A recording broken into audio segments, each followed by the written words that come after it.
Welcome to part 2 of how public accountability has completely turned into a reality show. For weeks, thousands of people, including the actual students, sat at Jantar Mantar screaming for their future over the NEET paper leak, right? No official statement, no direct interest to the crisis, but as soon as a video of a teenager cussing out the Prime Minister goes viral, the entire state wakes up. Like, suddenly, it's crazy. We got a late night message, a video message where the Prime Minister announces that he forgives the misguided youth. The internet starts acting like it's a divine act of mercy, and let's be real, she is a minor, she is a citizen, and he is the one who is the public servant here. But we are the one getting treated as the servants. But we are the public and he is a public servant.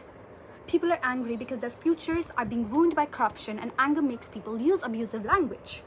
I'm not the one who is trying to justify the abusive language which was used. I'm not doing that. But instead of fixing the systemic corruption which caused this anger, the focus was shifted to a minor's vocabulary. And if here we are talking about culture, values, and language, then let's look at the people sitting inside the parliament. We have elected politicians who have been caught on camera watching porn during official legislative assembly meetings. We have politicians using deeply abusive unparliamentary language on the floor of the House. And according to some official area reports, dozens of sitting lawmakers across political lines, including the ruling party, are actively facing severe criminal charges ranging from assault to rape. Here is the math that I did. You can see it. Again, my point is, who did they appoint to fix this broken system after forcing the last minister out? First we had Dharmendra Pradhan, he's out now. Now we have Prahlad Joshi. Do you want to look at the irony?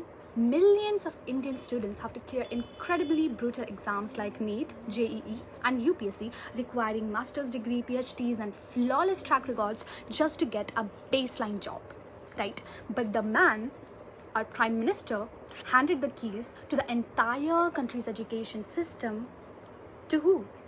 A basic BA graduate from 1983. But you know what? Let's look past the degree and look at his attitude towards students. This is the exact same politician who, when thousands of Indian medical students were trapped during the Ukraine war and openly questioned the merit, he publicly claimed that 90% of students who study medicine abroad to do so because they can't clear the exams in India. And whose fault is that? Think about that. Instead of fixing severe lack of medical seats and systemic corruption in Indian testing, his first instinct was to blame the students. And today, this is the person the Prime Minister expects students to trust to reform national examinations. So, my point here being, they have zero moral authority to lecture the youth on culture or patience. Thank you.